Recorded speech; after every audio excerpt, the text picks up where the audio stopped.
C'est en lettres d'or que sera gravée dans les annales de l'histoire de la République démocratique du Congo la date du 31 décembre 2023. Un réveillon de publication des résultats provisoires de la présidentielle, tout un symbole, mais pas seulement. C'est aussi une publication qui intervient en pleine journée et sans effusion des sangs dans le pays, une première. Au quartier général du candidat numéro 20, l'affluence était grande avant le moment M.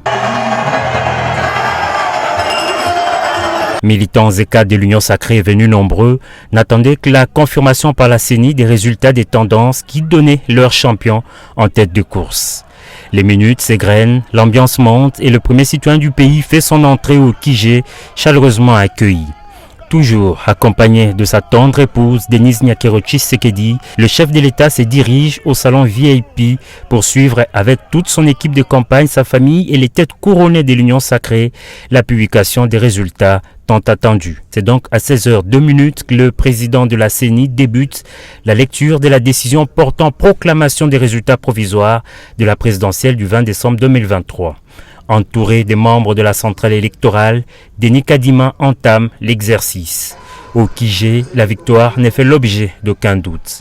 À l'annonce de la réélection du président de la République Félix Antoine Tshisekedi Tshilombo, la joie a atteint son paroxysme.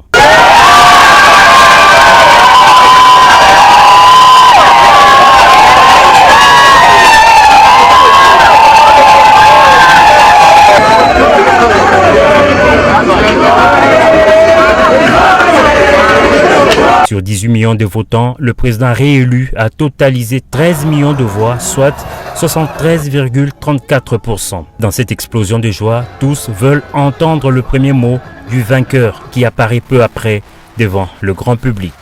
Après des mots de remerciement à l'éternel Dieu et au peuple congolais, le 6e président de la République a fait savoir que cette victoire est celle du peuple.